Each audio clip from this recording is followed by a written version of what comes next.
Good afternoon, everybody.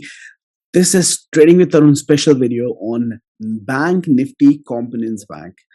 एक छोटा सा एनालिसिस हमारे सारे उन बैंक्स के लिए जो बैंक निफ्टी का एक कंस्ट्रक्शन करते हैं, साथ के साथ आपको एक advance bonus strategy for budget जो आप उसको यूज कर सकते हैं भी मैं आपको देने वाला हूं, जिसको आप यूज कर सकते हैं. सो एक एनालिसिस प्लस फॉर स्ट्रैटेजी दोनों आपको इस स्पेशल वीडियो के अंदर देना चाहता हूं. Strategy I came across with very recently, उसको बैक टेस्ट करके भी मैंने देखा, काफी अच्छा काम किया है.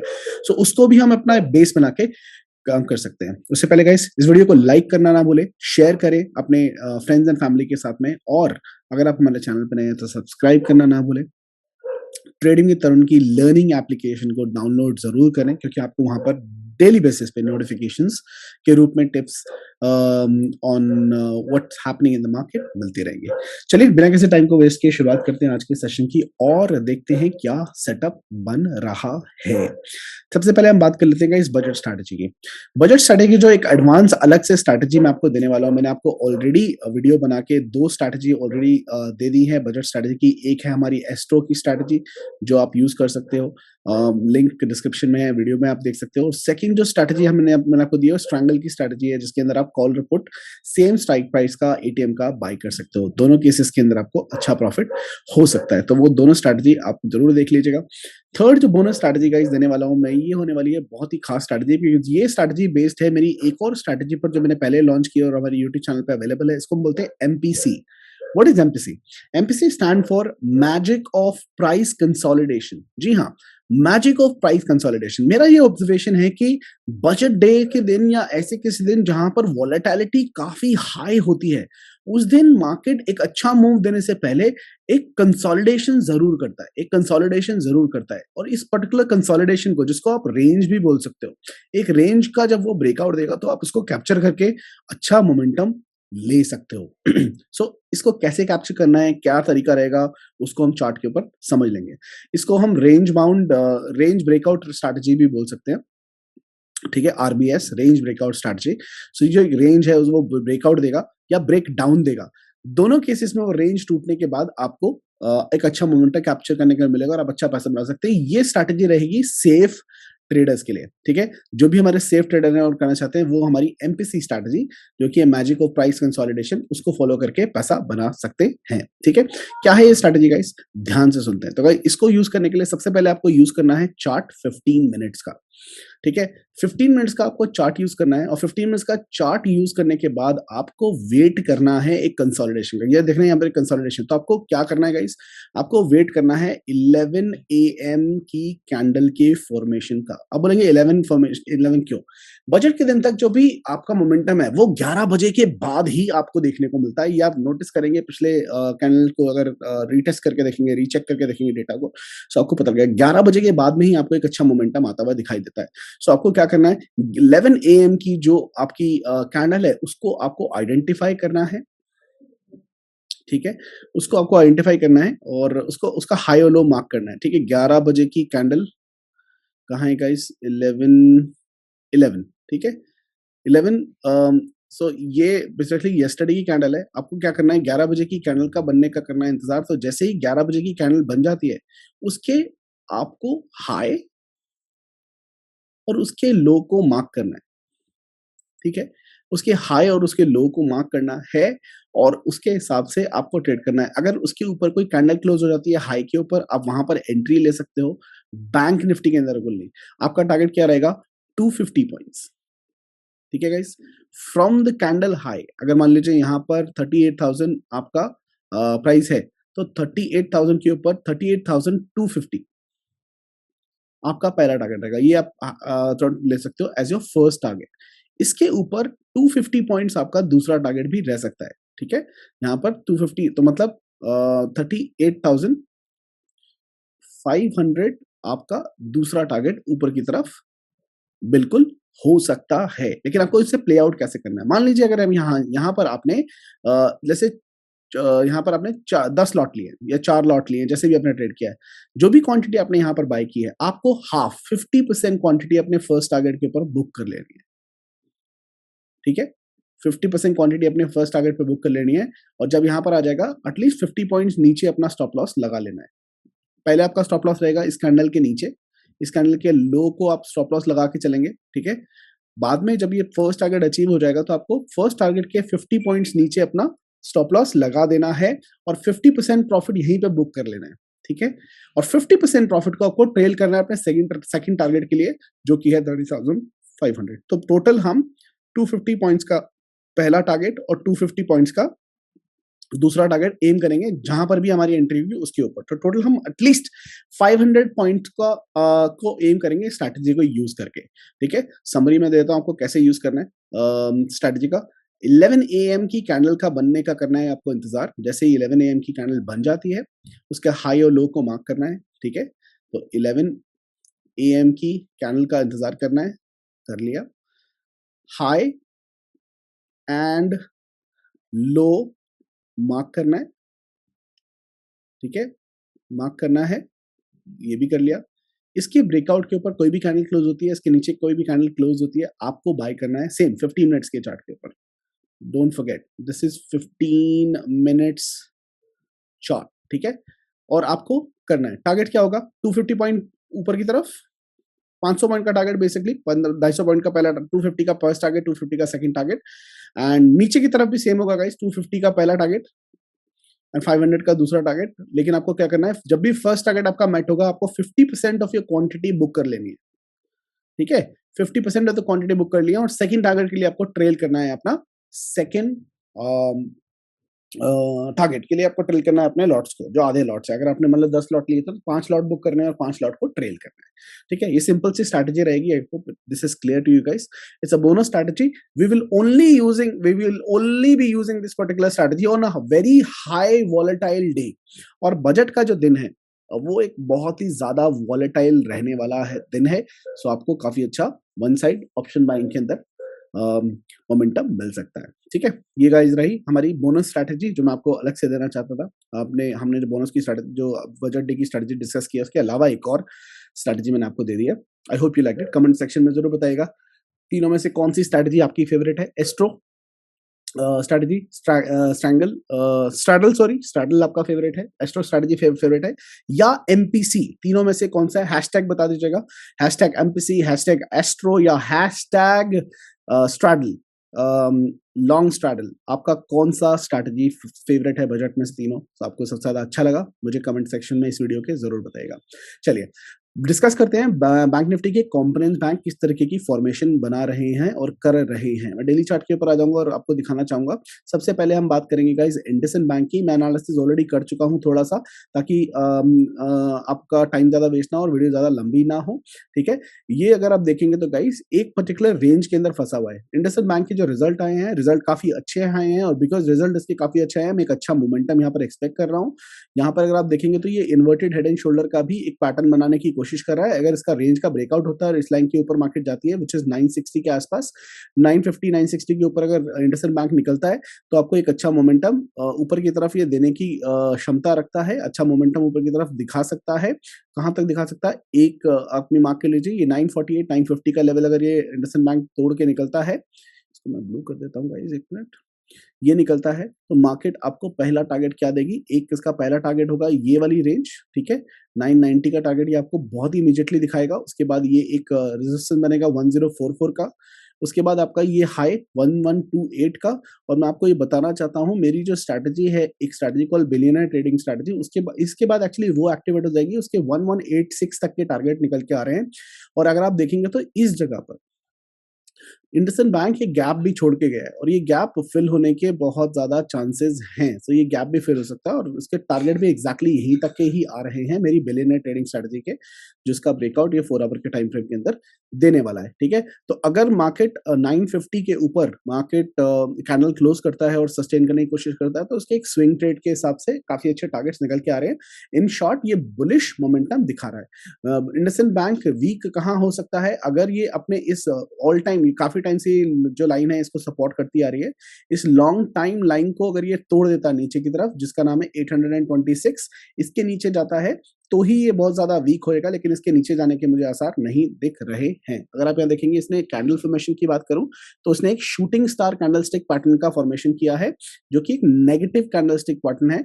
लेकिन अगर आप मंडे के दिन सेलिंग करना चाहते हैं तो अगर इंडसइंड बैंक 895 के नीचे निकलता है तो आपको एक छोटा-सा 887 तक का टारगेट मिल सकता है, वो देख सकते हो। ये कैंडल कब एक्टिवेट होगी? जब इस कैंडल के नीचे का टूट जाएगा, तो ये नीचे तक के लेवल भी आपको दोबारा से दिखा सकता है।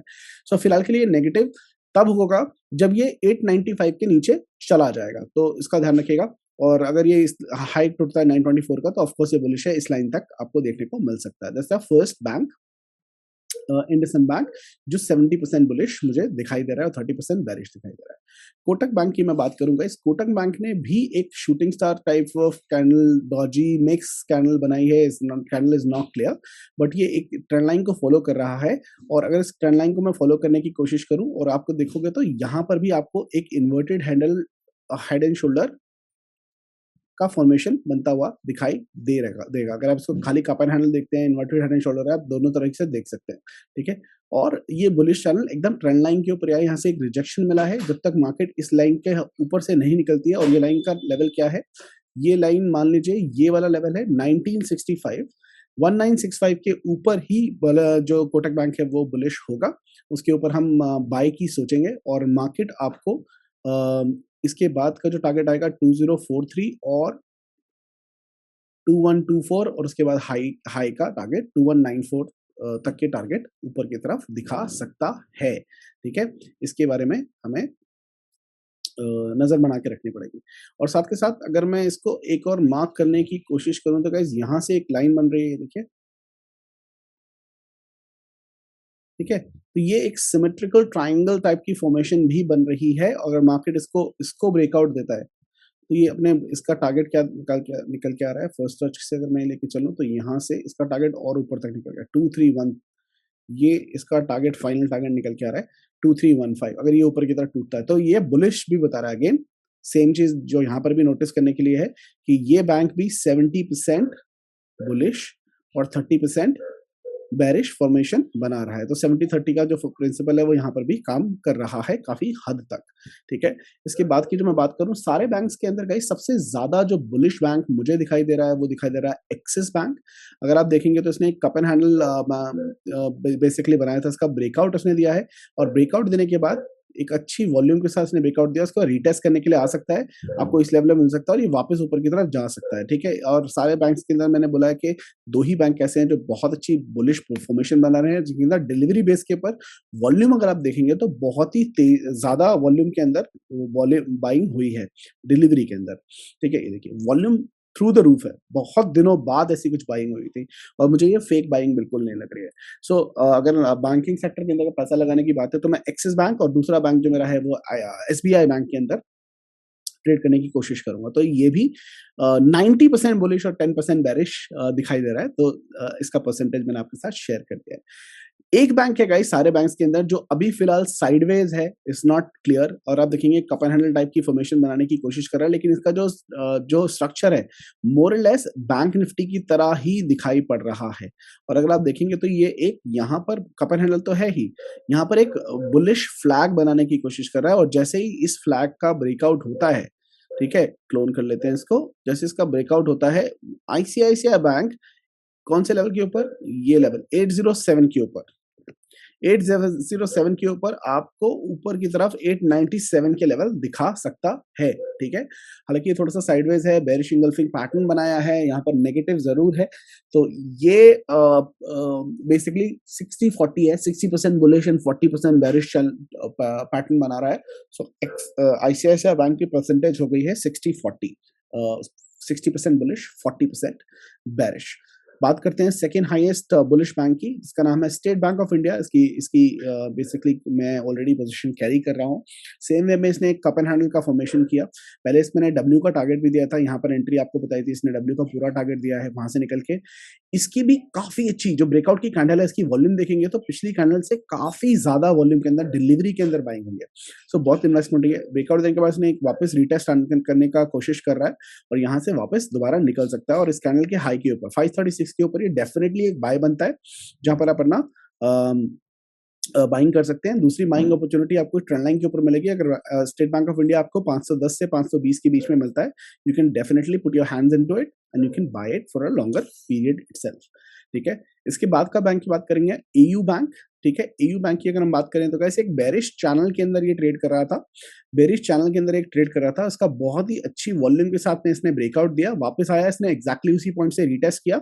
अगर आप यहाँ से देख पा रहे हैं तो इसका जो टारगेट निकल के आ रहा है, अगर मैं इसका साइज लेके चलूं तो यहाँ से इसका जो टारगेट निकल के आ रहा है वो आ रहा है 1469।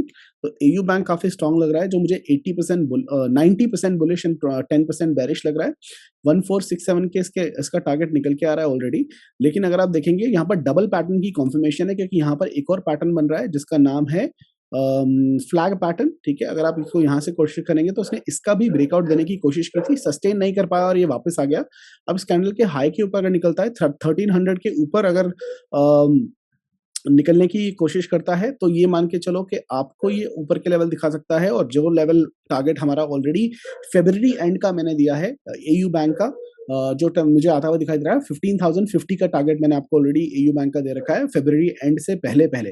सो 1550 का टारगेट जो फरवरी एंड से पहले एयू बैंक है वो आपको दिखा सकता है। जो सेफ ट्रेडर हैं और बाइंग नहीं किया है वो 1320 के ऊपर इसके अंदर एंट्री कर सकते हैं। यहाँ पर अपना टारगेट की तरफ लेके चलते हैं। याद रखिएगा 1390 के आसपास एक इसको रेजिस्टेंस जरूर मिलेगा। तो ये लेवल्स आपको एयू बैंक के ऊपर की तरफ निकल के आ रहे हैं। अगला बैंक जो लिस्ट में है गाइस वो है आरबीएल बैंक। अगर आप देखेंगे तो ये एक सिमेट्रिकल ट्रायंगल का फॉर्मेशन कर रहा था। यहाँ पर इसने गैप डाउन दिया और वहां पर ब्रेक का बेसिकली गैप क्रिएट किया। वापस इसने पुल बैक किया, रिटेस्ट किया और नीचे की तरफ गया। अब इसने जो फॉर्मेशन का क्रिएशन किया है इसको हम बोलते हैं डब्ल्यू पैटर्न। ठीक है, हालांकि मार्केट ने ऑलरेडी ब्रेकडाउन दे दिया है, लेकिन ये अभी भी बहुत ज्यादा स्ट्रांग मुझे दिखाई दे रहा है और ये दोबारा से इस लाइन को टच करने के लिए आ सकता है। हमारा जो एंट्री पॉइंट इसके अंदर रह सकता है वो क्या है, वो है 158 के आसपास का लेवल। तो 158 160 के ऊपर अगर ये निकलता है तो ये बाइंग अपॉर्चुनिटी बनती है। अगर इसकी मैं बात करूं तो 50-50 चांसेस है, 50% bullish 50% bearish. Punjab national bank in the list quickly अगर हम देखेंगे तो एक बुलिश चैनल को फॉलो कर रहा है और लॉन्ग टर्म पे एक बेरिश फ्लैग भी बना रहा है। डिपेंड करता है ये क्या करता है, इस चैनल का ब्रेकआउट किस तरफ से देता है। मार्केट ने ऑलरेडी बुलिश मोमेंटम बना रखा है। अगली बार अगर ये इस जोन के ऊपर से निकलता है जो कि है 41.35, इसके ऊपर ये अपना ये वाला लेवल फर्स्ट 44 और उसके बाद 48 का लेवल टेस्ट कर सकता है। और ये जोन इसने तोड़ी तो ऑफ कोर्स इस जोन की जो डेप्थ है वो ऊपर की तरफ का टारगेट भी दे सकता है, जो 60 रुपए के आसपास जाके बनती है। ठीक है, तो आप उसको उसके अकॉर्डिंगली एनबी को प्ले कर सकते हैं। आईडीएफसी फर्स्ट बैंक की मैं अगर बात करूं तो गाइस ये एक सिमेट्रिकल ट्रायंगल की फॉर्मेशन कर रहा है। अब डिसीजन लेने का समय आ गया है, क्योंकि जो स्कोप है वो बिल्कुल नैरो हो गया है, जीरो हो गया है। अब ये एक बड़ा मोमेंटम देने की फिराक पे सपोर्ट के ऊपर है। अगर यहाँ से तोड़ के ऊपर निकलता है तो आपको एक अच्छा मोमेंटम दे सकता है। अगर मैं यहाँ से बात करूं, उसको लगा के देखने की कोशिश करूं तो यहाँ से ही आपको 82 पॉइंट तक जाकर जाता हुआ देख सकता है। एक बार हाई, इसका जो हाई है वो एक रेजिस्टेंस जरूर देगा। लेकिन अगर मैं मोमेंटम को कैप्चर करने की बात करूं तो कितने परसेंट का मोमेंटम आपको दे सकता है, ये करीब करीब आपको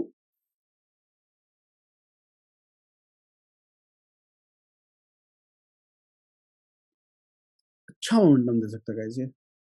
तो 46 से 82%, अराउंड 90% का मोमेंटम आपको आराम से दे सकता है। So whichever side it will break, it will give you good momentum itself.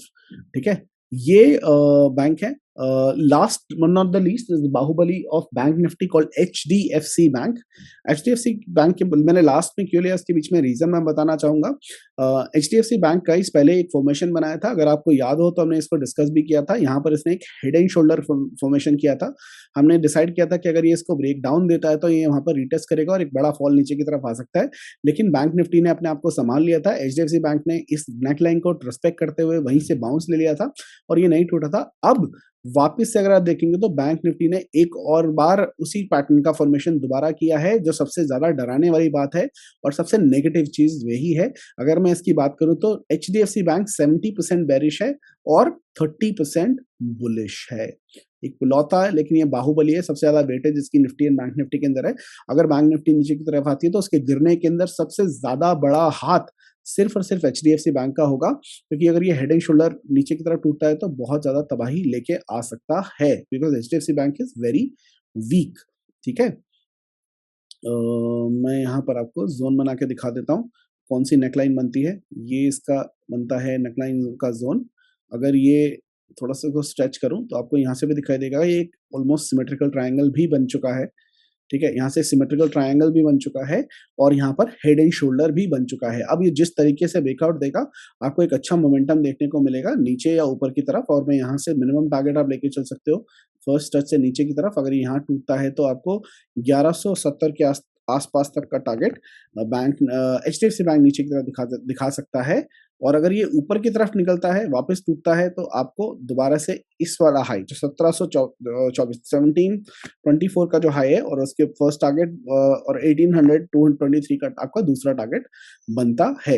लेकिन यहाँ से अगर बाउंस आपको मिलता है तो अपना फर्स्ट टारगेट को आप इस पिरामिड का जो ये ट्रेंड लाइन है इसको मान के चल सकते हैं 1530 के आसपास का। लेकिन ये याद रखिएगा, बैंक निफ्टी अगर आपको एचडीएफसी बैंक के अंदर आपको पैसा लगाना है तो ये नंबर लिख लेगा 1550। ये सेफ ट्रेडर के लिए एंट्री पॉइंट होगा। एचडीएफसी बैंक अगर 1550 के ऊपर निकलता है तो आपको एक अच्छा मोमेंटम लाता आता हुआ दिखा सकता है। ठीक है? ये था गाइस निफ्टी एंड ये था बैंक निफ्टी की कॉम्बिनेंस बैंक का एनालिसिस, और साथ में एक बोनस स्ट्रैटेजी जो मैं आपके साथ शेयर करना चाहता था। मुझे ज़रूर बताइएगा तीनों स्ट्रैटेजीज़ के अंदर जो बजट डे की स्पेशल स्ट्रैटेजीज़ हैं, मैं आपको कौन-सी स्ट्रैटेजी पसंद आई? #MPC, #straddle, long straddle sorry, and #astro strategy. इसको इस वीडियो के कमेंट सेक्शन में आप बता सकते हैं। फिर मुलाकात होगी गाइस चलती मार्केट के अंदर, तब तक के लिए हँसते रहिए, हँसाते रहिए, मार्केट से पैसा कमाते रहिए। I will see you guys in the market. Bye bye.